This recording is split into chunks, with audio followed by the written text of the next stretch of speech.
ఇంతగా నన్ను ప్రేమించితివే, ఏ పాటి వాడనని కరుణించితివే.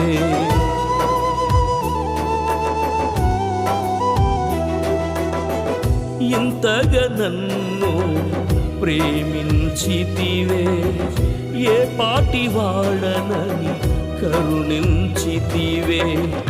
అర్హత లేని నాకు అర్హతనిచ్చి నీ సన్నిధిలో నిలిపిన దేవా. అర్హత లేని నాకు అర్హతనిచ్చి నీ సన్నిధిలో నిలిపిన దేవా. నీ సన్నిధిలో నిలిపిన దేవా, నీ సన్నిధిలో నిలిపిన దేవా.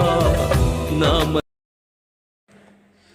మహాగణుడును మన రక్షకుడునైన మన ప్రభువైన యేసుక్రీస్తు వారి ప్రశస్తమైన నామంలో ప్రతి ఒక్కరికి మా హృదయపూర్వక వందనాలు తెలియజేస్తున్నాం.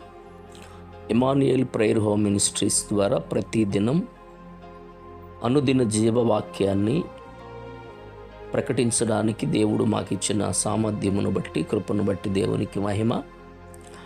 వింటున్న ప్రతి ఒక్కరిని బట్టి కూడా దేవునికి మహిమ, ఘనత, ప్రభావాలు ఆయనకే చెల్లునుగాక. మీ కుటుంబాలను, మిమ్మలను దేవుడు ఆశీర్వదించి వర్ధల్ల చేయునుగాక. ఆమెన్. దేవుని వాక్యాన్ని మనం ధ్యానం చేసుకుందాం. పరిశుద్ధ గ్రంథంలో నుండి న్యాయాధిపతుల గ్రంథము 13వ అధ్యాయము మొదటి 2 వచనాలు మనం చదువుదాం. ఇశ్రాయేలీయులు మరలా యెహోవా దృష్టికి దోషులు కాగా యెహోవా 40 సంవత్సరములు వారిని ఫిలిష్తీయుల చేతికి అప్పగించెను. ఆ కాలమున దాను వంశస్థుడును జోరియా పట్టణస్థుడు నైన మనోహ అను నకుడుండెను. అతని భార్య గొడ్రాలై కానుపు లేకయుండెను. యెహోవా దూత ఆ స్త్రీకి ప్రత్యక్షమై, ఇదిగో నీవు గొడ్రాలు, నీకు కానుపు లేకపోయిను, అయితే నీవు గర్భవతివై కుమారుని కందువు. కాబట్టి నీవు జాగ్రత్తగా ఉండి ద్రాక్షారసమునే గాని మద్యమునే గాని త్రాగకుండుము, అపవిత్రమైన దేనినైనా తినకుండుము. నీవు గర్భవతివై కుమారుని కందువు, అతని తల మీద మంగళ కత్తె వేయకూడదు. ఆ బిడ్డ గర్భమును పుట్టినది మొదలుకొని దేవునికి నాజీరు చేయబడిన వాడై ఫిలిష్తీయుల చేతిలో నుండి ఇశ్రాయేలీలను రక్షింప మొదలు పెట్టునని ఆమెతో అనగా. చదివిన ఈ లేఖన భాగంలో ప్రియులరా, న్యాయాధిపతులు దేవుని ప్రజలైనటువంటి వారికి న్యాయాధిపతులుగా న్యాయము తీరుస్తూ వచ్చారు. ఇక్కడ గమనిస్తే గనుక సంసోను కూడా ఒక న్యాయాధిపతిగా ఇశ్రాయేలు పక్షంగా న్యాయము తీర్చడానికి, ఫిలిష్తీయులకు శత్రువులను ఎదిరించడానికి దేవుడు సంసోనుని ఏర్పాటు చేశాడు. తనని ప్రతిష్ఠునిగా చేసి మనోహ భార్యను దర్శించాడు. ఎందుకంటే ఇశ్రాయేలీయులు దేవుని దృష్టికి దోషం చేశారు గనుక, పాపం చేశారు గనుక వారిని దేవుడు 40 సంవత్సరాలు వారిని ఫిలిష్తీయుల చేతికి అప్పగించాడు. చూడండి, 430 సంవత్సరాలు ఐగుప్తీయుల చేతికి అప్పగించాడు. 7 సంవత్సరాలు మిద్యానీయుల చేతికి అప్పగించాడు. ఇట్లాగా శత్రువుల చేతికి అప్పగిస్తూనే వచ్చాడు. ఎందుకు అనంటే దేవుని పిల్లల పట్ల ఆయనకి ప్రేమ లేక కాదు, సెట్ అవుతారని, సరిచేయబడతారని. నీ జీవితంలో కూడా శ్రమలకు నువ్వు అప్పగించబడ్డావు అని అంటే నిన్ను ఒక ఉన్నతంగా మార్చాలనే దేవుని ఉద్దేశం. నిన్ను ఒక అద్భుతమైన వ్యక్తిగా మార్చాలన్నది దేవుని ప్లాను. అందుచేతే అది శ్రమైనా, అది శత్రువైనా, అది మరొకటి ఏదైనప్పటికీ నిన్ను అప్పగిస్తున్నాడు దేవుడు అని అంటే ఆయన చిత్తములో నువ్వు ఉండాలని మాత్రమే. అయితే దేవుని ప్రజలు తప్పిపోయినప్పుడు దేవుడు ఏం చేశారు అని అంటే వాళ్లను ఫిలిష్తీయుల చేతిలో నుండి విడిపించడం నిమిత్తమై ఆయన ఏం చేశారు అని అంటే మనోహను, దాను వంశస్థుడైనటువంటి మనోహ భార్యను దర్శించాడు. ఆయన వాగ్దానం చేశాడు, నీకు కుమారుడు పుడతాడు, అతడు ఇశ్రాయేలీయులను ఫిలిష్తీయుల చేతుల నుండి, శత్రువుల చేతుల నుండి విడిపిస్తాడు. అయితే నువ్వు చేయవలసింది ఏంటినంటే అపవిత్రమైనది ఏది నువ్వు ముట్టొద్దు. కనుక అతడు పుట్టినది మొదలుకొని అతని తల మీద మంగళకత్తె వేయకూడదు. అతడు నాజీరు చేయబడినవాడు, దేవునికి ప్రతిష్ఠుడు అని చెప్పాడు దేవుడు. ఆ విధంగా సంసోను పుట్టాడు. సంసోను చక్కగా ఎదుగుతూ వచ్చాడు. అయితే దేవుని చిత్తం ఒకటి సంసోను పట్ల, కానీ సంసోను మాత్రం దేవుని చిత్తానికి లోబడినవాడు కాదు. తన జీవితం అంతా కూడా తల్లిదండ్రులకు లోబడకుండా, తల్లిదండ్రుల మాట వినకుండా ఇష్టం వచ్చినట్లుగా ప్రవర్తిస్తూ వచ్చాడు. సంసోనుకున్న బలం మరి ఎవరికి లేదు. సంసోను అంతటి బలాఢ్యుడు, అంతటి శక్తి కలిగినవాడు. ఎందుకు అనంటే సింహాన్ని ఎదురుబడినప్పుడు సింహాన్ని చీల్చి వేసినటువంటి వాడు సంసోను. పచ్చి దవడ, గాడిద దవడ ఎముక తీసుకుని అనేక మందిని చంపేసినవాడు. అలాంటి బలాఢ్యుడు. ఈ బలం ఎక్కడిది అనంటే దేవుడిచ్చింది.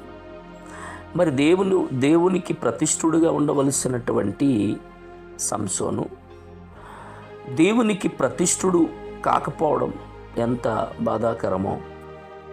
కాబట్టి దేవుని చిత్తానికి లోబడవలసిన సంసోను దేవునికి లోబడలేదు. మనం 14వ అధ్యాయంలో చూస్తే గనుక సంసోను తిమ్నాతునకు వెళ్ళి తిమ్నాతులో ఫిలిష్తీయుల కుమార్తెలలో ఒక్కతిని చూచాను. అంటే ఇప్పుడు శత్రువుల చేతిలో నుండి దేవుని ప్రజలను విడిపించాలని దేవుడు వాగ్దానం చేస్తే వాగ్దాన పుత్రుడైనటువంటి సంసోను ఏ శత్రువుల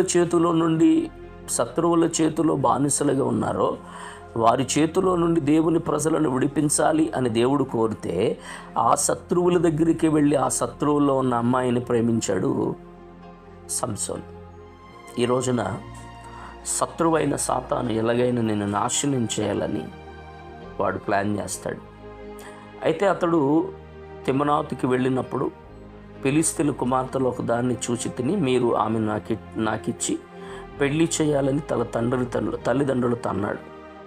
అయితే వారు ఏమంటారంటే, వారు నీ స్వజనుల కుమార్తెల్లోనే కానీ నా జనులలోనే కానీ స్త్రీ లేదనుకుని సున్నతి పొందని ఫిలిష్తీయులలో నుండి కన్యను తెచ్చుకున్నటకు వెళ్ళుచున్నావా అని అతను అడిగినందుకు సంసోను, ఆమె నాకిష్టమైనది కనుక ఆమె నా కొరకు తెప్పించమని తన తండ్రితో చెప్పాడు. చూడండి, దేవునికి ప్రతిష్ఠుడు సంసోను. దేవుడు ఇష్టపడినవాడు, దేవుడు కోరుకున్నవాడు. కానీ ఆ విధంగా సంసోను జీవితం లేదు. తనకిష్టం వచ్చినట్లుగా ప్రవర్తిస్తూ వచ్చాడు. చివరికి ఆమెను పెళ్లి చేసుకుందాం అనుకున్నాడు. పెళ్లి చేసుకోవడం జరుగుతుంది. ఈ సంసోను వెళ్ళేసరికి ఆమె నాకు ఇష్టమైంది అన్నాడు. సంసోను వెళ్ళేసరికి ఆమెను వేరొక్కనికి ఇచ్చి పెళ్లి చేశాడు వాడు. ఇక్కడ ఎంత భయంకరమైనటువంటి పరిస్థితి చూడండి, ఎంత దారుణమైన పరిస్థితి. ఒక ప్రతిష్ఠుడు, దేవుని చేత అభిషేకించబడిన వాడు, ప్రియులారా, దేవునికి ఇష్టడుగా ఉండవలసిన వాడు, తల్లిదండ్రుల మాట వినవలసిన వాడు వినకుండా లోకానుసారమైన జీవితాన్ని జీవిస్తూ ఉన్నాడు. ఈ రోజున అనేక మంది యవ్వన పిల్లలు కూడా తల్లి తండ్రి నిన్ను కని పెంచి పెద్ద చేసి ఒక ఉన్నతంగా చేసి ఒక భవిష్యత్తు నీకు ఏర్పాటు చేసి నా కుమారుడు నన్ను ఉద్ధరిస్తాడనో లేకపోతే చక్కగా బ్రతుకుతాడనో ఏర్పాటు చేసుకుని చక్కగా తాను నిన్ను పెంచినప్పుడు తల్లిదండ్రులను నిర్లక్ష్యపరిచి తల్లిదండ్రుల మాట వినకుండా నీ ఇష్టం వచ్చినట్లుగా నీకు నచ్చినట్లుగా బ్రతికేస్తున్నావు అని అంటే ఇది దేవుని చిత్తమా? దేవునికి ఇష్టమా? ఇది గమనించాలి. సంసోను జీవితం అలాగే మారిపోయింది. చివరికి ఆమె తన జీవితంలో ఎన్ని అద్భుతాలు దేవుడు తన ద్వారా జరిగించాడు. ఇన్ని చేస్తున్నప్పటికీ ఇది దేవుని చిత్తము, దేవుడు నా పట్ల కృప చూపిస్తున్నాడు అని ఎరిగినవాడు కాదు సంసోను. చివరికి అంతా అయిపోయింది, పరిస్థితులు మారిపోతున్నాయి. చివరికి అతడు ఏం చేశాడో తెలుసా?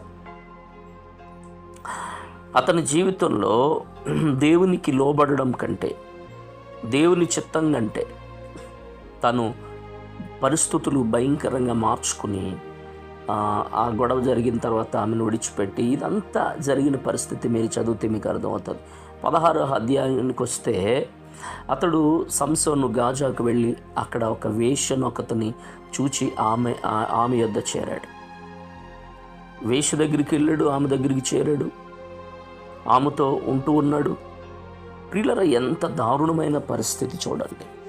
ఒక ప్రతిష్ఠుడు, దేవుని చేత అభిషేకించబడినవాడు, దేవుడు కోరుకున్నవాడు ఇలాంటి పనులు చేయడం ఎంత దారుణమైన పరిస్థితి చూడండి. సంసోను జీవితం ఏంటి? సంసోను ప్రతిష్ఠ ఏంటి? సంసోను పరిస్థితి ఏంటి? కానీ తన జీవితం భయంకరంగా మారిపోయింది. చివరికి ఆ దిలీలా అనే ఆ వేశ్య దగ్గర చేరాడు, ఆమెతోనే ఉంటున్నాడు. ఆమె అతనికి నచ్చింది. ఇతడు కూడా ఆమె మీద చాలా ప్రేమ చూపిస్తూ ఉన్నాడు. చివరికి ఆమె ఏం చేసింది అని అంటే, సంసోను ఎలాగైనా ఫిలిస్తీన్లకు పట్టించాలి, మామూలుగా పట్టుకోవడం కష్టమవుతుంది, సంసోను ఎలా పట్టుకుందామన్నా బలవంతుడే బలం వచ్చి మమ్మల్ని భయంకరంగా చంపేస్తూ ఉన్నాడు, నాశనం చేస్తున్నాడు.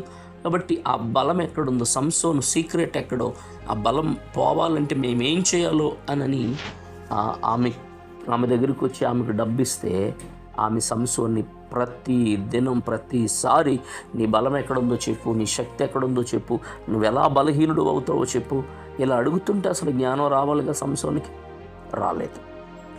అలాంటి పరిస్థితుల్లో ఆ స్త్రీని ఇక్కడ చూడండి, 4వ అధ్యాయము 16:4 పిమ్మట అతడు చోరాకు లోయలోనున్న దిలీలా అను స్త్రీని మోహింపగా ఫిలిస్తీయుల సర్దారులు ఆమె యొద్దకు వచ్చి ఆమెతో, నీవు అతని లాలన చేసి అతని గొప్ప బలము దేనిలోనున్నదో మేమెలాగూ అతన్ని గెలవచ్చునో తెలుసుకునుము. మేము అతన్ని బంధించి అతన్ని గర్భము అనుపుదము. అప్పుడు మాలో ప్రతివాడును 1100 వెండి నాణములు నీకు ఇచ్చేదారని చెప్పారు. ఇక్కడ గమనించాలి, అతడు దిలీల దగ్గరికి వచ్చి వాళ్ళు అడిగినప్పుడు, డబ్బిస్తాము నీకు అని అడిగినప్పుడు ఒప్పుకుంది. సంసోన్ నమ్మేయడానికి ఎంత దారుణం! యేసయ్య నమ్మేయడానికి ఇస్కరియోతు యోధ ఎలాగా ఆ డబ్బు తీసుకున్నాడో, సంసోన్ జీవితం కూడా దలీలా నాశనం చేయడానికి డబ్బు తీసుకుంది. ఎందుకంటే ఆమె వేశ్య. మొత్తం మీద నిర్వంజ చెవులతో కట్టడం, తాళ్ళుతో కట్టడం, ఇవన్నీ చేసిన తన బలం పోలేదు. చివరికి సంసోని జీవితంలో ఆమె అడుగుతుంది, ఎందుకు నువ్వు నన్ను మోసం చేస్తావు, ఎందుకు నన్ను ఎగతాళి చేస్తావు, నాతో అబద్ధం ఆడతావు అని మాట్లాడుతున్నప్పుడు చివరికి సంసోను చేసింది ఏంటో తెలుసా? ఎంత దారుణమైన పరిస్థితి చూడండి. సంసోను తన బలం ఎక్కడుందో, తన శక్తి ఎక్కడుందో సంసోను ఇసుకుపోయి, ఇక అక్కడ వాక్యం ఏమంటుంది అని అంటే, వాక్యంలో మనం ఆలోచన చేస్తే కనుక, ఇప్పుడు గమనిస్తే కనుక, దిలీలా నన్ను ఎగతాళి చేస్తున్నావు అని అడిగినప్పుడు చూడండి, సంసోన్ అంటాడు కదా, సంసోన్ ఏమంటాడు, నీ గొప్ప బలం ఎక్కడుందని దిలీలా అడుగుతుంటే 16 వచనం చదవండి. 16:16లో ఆమె అనుదినమును మాటల చేత అతనిని బంధించి తొందర పెట్టుచున్నందున అతడు ప్రాణము విసికి చావగోరెను. ప్రాణము విసికి చావడానికి సిద్ధపడ్డాడు సంసోను ఒక స్త్రీ విషయంలో. ఈ రోజున నీ జీవితంలో ఏ విషయంలో నువ్వు పడిపోతున్నావు, ఏ విషయంలో నీ ఆత్మీయ జీవితాన్ని కోల్పోతున్నావో గమనించు. స్త్రీ అయిన నీవు, పురుషుడైన నీవు ఏ విషయంలో నీ ఆత్మీయ జీవితాన్ని నాశనం చేసుకుంటున్నావు ఒకసారి గమనించు. ప్రాణము విసికి చావగోరెను. మీరు విన్నారో లేదో, మొన్న ఒక ఆమె యాక్సిడెంట్లో చనిపోయిందని, అతనికి భార్య పిల్లలున్నా ఆమె ప్రియురాలు చచ్చిపోయిందని వీడు ఆత్మహత్య చేసుకుని చచ్చిపోయాడు. ఎంత దారుణం చూడండి. ప్రాణము విసికి ఇక ఇసుకుపోయిన చావాలనుకున్నాడు. అప్పుడు తన బలం ఎక్కడుందో చెప్పేశాడు. అతని తల వెంట్రుకలు కట్ చేస్తే, క్షౌరం చేస్తే నా బలం పోతుంది అని చెప్పాడు. అప్పుడు ఆమె ఏం చేసిందో తెలుసా? చూడండి, ఆమె ఏం చేసింది అంటే ఆ వ్యక్తిని, సంసోన్ని తన తొడల మీద పడుకుండబెట్టి లాలన చేసి నిద్రపుచ్చి చక్కగా చూడండి 19వ వచనం, ఆమె తన తొడ మీద అతన్ని నిద్రపుచ్చి ఒక మనుషుని పిలిపించి వాని చేత అతని తల మీద 7 జడలను క్షౌరము చేయించి అతన్ని బంధించుటకు మొదలుపెట్టెను. అప్పుడు అతనిలో నుండి బలము తొలగిపోయింది. దేవుని ఆత్మ సంసోను నెడబాసినని అతడు ఎరగలేదు. ఈ రోజున నీ ఆత్మీయ జీవితం కూడా ఇలాంటి పరిస్థితుల్లో పడగొట్టుకుంటున్నవేమో, జారిపోతున్నవేమో, జాగ్రత్త. దేవుని కొరకు బ్రతుకు. సంసోను జీవితం చివరికి పతనమైపోయింది. పరిస్థితులు దారుణమైపోయింది. కళ్ళు పొడవబడ్డాయి, పిండి రుబ్బించారు. చివరికి సంసోను ఈ గుడికి ఆధారమైన స్తంభాల దగ్గరికి తీసుకెళ్ళమని స్తంభాలు పట్టుకుని ప్రార్థన చేస్తాడు, పశ్చాత్తాపడతాడు. ప్రభువా, నన్ను క్షమించు, నన్ను ఒక్కసారి జ్ఞాపకం చేసుకోమని ప్రార్థించినప్పుడు దేవుడు మరలా బలం ఇచ్చాడు. చివరికి తాను చచ్చిపోతూ అనేకులను చంపేశాడు. ఇది దేవుని చిత్తమా? ఇది దేవుని ప్రణాళిక కాదు కదా. కాబట్టి నీ ఆత్మీయ జీవితాన్ని ఏ విషయంలో పడిపోతున్నావు, అది ధనమా, అది స్త్రీయా, అది ఏదైనా సరే జాగ్రత్త, ఆలోచన చేయి. ప్రార్థన చేసుకుందాం. మహిమ కలిగిన తండ్రి, కృపగల దేవా, వందనాలు. విన్న వాక్యాన్ని బట్టి బిడ్డల జీవితాల్లో కృప వెంబడి కృపతో నింపి బలపరచమని యేసు నామములో ప్రార్థిస్తున్నాం తండ్రి. ఆమేన్.